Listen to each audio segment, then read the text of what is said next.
Book 1, Chapter 3, Part 1. We arose at dawn and drove east all morning in virtual silence. Early on, Will had mentioned that we would drive straight across the Andes into what he called the High Selva, an area consisting of forest-covered foothills and plateaus, but he had said little else. I had asked him several questions about his background and about our destination, but he had politely put me off, indicating he wanted to concentrate on driving. Finally, I had stopped talking altogether and had focused instead on the scenery. The views from the mountain peaks were staggering. About noon, when we had reached the last of the towering ridges, we stopped at an overlook to eat a lunch of sandwiches in the jeep and to gaze out at the wide, barren valley ahead. On the other side of the valley were smaller foothills, green with plant life. As we ate, Will said we would spend the night in the B1C3P1 Lodge, an old 19th century estate which formerly belonged to the Spanish Catholic Church. B1C3P1 was now owned by a friend of his, he explained, and was operated as a resort specializing in business and scientific conferences. With only that brief explanation, we departed and rode silently again. An hour later, we arrived at B1C3P1, entering the property through a large iron and stone gate and proceeding northeast up a narrow gravel drive. Once more, I asked a few probing questions concerning B1C3P1 and why we were here, but as he had done earlier, Will brushed aside my inquiries. Only this time he suggested outright that I focus on the landscape. Immediately, the beauty of B1C3P1 touched me. We were surrounded by colorful pastures and orchards, and the grass seemed unusually green and healthy. It grew thickly, even under the giant oaks that rose up every 100 feet or so throughout the pastures. Something about these huge trees seemed incredibly attractive, but I couldn't quite grasp what. After about a mile, the road bent east and up a slight rise. At the top of the knoll was the lodge, a large Spanish-style building constructed of hewn timbers and gray stone. The structure appeared to contain at least 50 rooms, and a large screened porch covered the entire south wall. The yard around the lodge was marked by more gigantic oaks and contained beds of exotic plants and walkways trimmed with dazzling flowers and ferns. Groups of people talked idly on the porches and amongst the trees. As we got out of the vehicle, Will lingered a moment and gazed out at the view. Beyond the lodge, to the east, the land sloped gradually downwards, then flattened out into the meadows and forests. Another range of foothills appeared bluish-purple in the distance. "I think I'll go in and make sure they have room for us. Why don't you spend your time looking around? You're going to like the place." "No kidding," I said. As he walked away, he turned and looked at me. "Be sure to check out the research gardens. I'll see you at dinner time." Will was obviously leaving me alone for some reason, but I didn't care why. I felt great and not in the least bit apprehensive. Will had already told me that because of the substantial tourist dollar B1C3P1 brought into the country, the government had always taken a hands-off approach to the place, even though the manuscript was often discussed here. Several large trees and a winding path towards the south attracted me, so I walked that way. Once I reached the trees, I could see the walkway proceeding through a small iron gate and down several tiers of stone steps to a meadow filled with wildflowers. In the distance was an orchard of some kind, and a small creek and more forest land. At the gate, I stopped and took several deep breaths, admiring the beauty below. "It's certainly lovely, isn't it?" a voice from behind me asked. I turned quickly. A woman in her late 30s carrying a hiking pack stood behind me. "It certainly is. I've never seen anything quite like it." For a moment we looked out at the open fields and at the cascading tropical plants and the terraced beds on each side of us. Then I asked, "Do you happen to know where the research gardens are?" "Sure, I'm heading that way now. I'll show you." After introducing ourselves, we walked down the steps and onto the well-worn path heading south. Her name was Sarah Lorner, and she was sandy-haired and blue-eyed, and could have been described as girlish except for her serious demeanor. We walked for several minutes in silence. "Is this your first visit here?" "Yes, it is," I replied. "I don't know much about the place." "Well, I've been here off and on for almost a year now, so I can fill you in a bit. About 20 years ago, this estate became popular as a sort of international scientific hangout. Various scientific organizations had their meetings here, biologists and physicists mainly. Then, a few years ago, she hesitated for an instant and looked at me. Have you heard of the manuscript that was discovered here in Peru?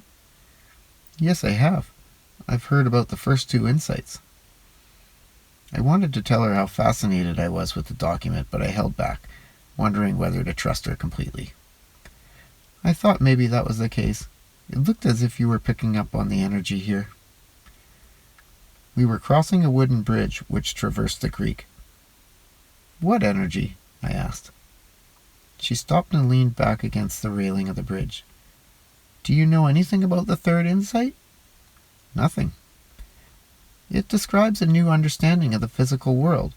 It says we humans will learn to perceive what was formerly an invisible type of energy. The Lodge has become a gathering place for those scientists interested in studying and talking about this phenomenon. Then scientists think this energy is real? She was turning to walk across the bridge. Only a few, and we take some of the heat for it. You're a scientist, then?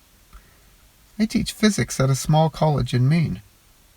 So why are some scientists disagreeing with you? She was silent for a moment, as if in thought. You have to understand the history of silence, she said, glancing at me as if to ask if I wanted to go deeper into the subject. I nodded for her to proceed. Think about the second insight for a moment. After the fall of the medieval worldview, we in the West suddenly became aware that we lived in a totally unknown universe. In attempting to understand the nature of this universe, we knew we had to somehow separate fact from superstition. In this regard, we scientists assumed a particular attitude known as a scientific skepticism, which in effect demands solid evidence for any new assertion about how the world works. Before we would believe anything, we wanted evidence that could be seen and grabbed with the hands. Any idea that couldn't be proved in some physical way was systematically rejected. God knows, this attitude served us well with the more obvious phenomena in nature, with objects such as rocks and bodies and trees, objects everyone can perceive, no matter how skeptical they are. We quickly went out and named every part of the physical world, attempting to discover why the universe operated as it did. We finally concluded that everything that occurs in nature does so according to some natural law, that each event has a direct physical and understandable cause. She smiled at me knowingly. You see, in many ways, scientists have not been that different from others in our time period. We decided along with everyone else to master this place in which we found ourselves. The idea was to create an understanding of the universe that made the world seem safe and manageable, and the skeptical attitude kept us focused on concrete problems that would make our existence seem more secure. We had followed the meandering path from the bridge through a small meadow and into an area more densely covered with trees. With this attitude, science systematically removed the uncertain and the esoteric from the world. We concluded, following the thinking of Isaac Newton, that the universe always operated in a predictable manner, like an enormous machine, because for a long time that's all it could be proved to us. Events which happened simultaneous to other events, yet had no causal relationship, were said to occur only by chance. Then, 2 investigations occurred which opened our eyes again to the real mystery of the universe. Much has been written over the past several decades about revolutions in physics, but the changes really stem from 2 major findings, those of quantum mechanics and those of Albert Einstein. The whole of Einstein's life work was to show that what we perceive as hard matter is mostly empty space with a pattern of energy running through it. This includes ourselves, and what quantum physics has shown is that when we look at these patterns of energy at smaller and smaller levels, startling results can be seen. Experiments have revealed that when you break apart small aspects of this energy, what we call elementary particles, and try to observe how they operate, the act of observation itself alters the results, as if these elementary particles are influenced by what the experimenter expects. This is true even if the particles appear in places they couldn't possibly go, given the laws of the universe as we know them. two places at the same moment, forward and backward in time, that sort of thing. She stopped to face me again.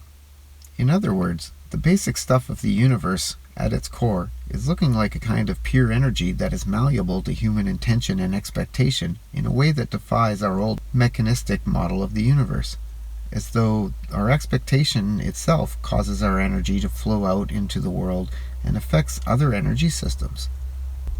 Which, of course, is exactly what the third insight would lead us to believe. She shook her head.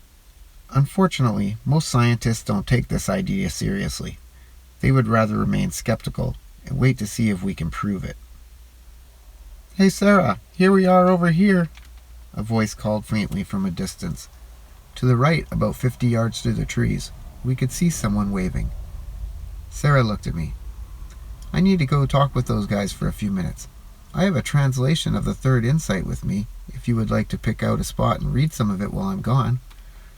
"I sure would," I said. She pulled a folder from her pack, handed it to me, and walked away.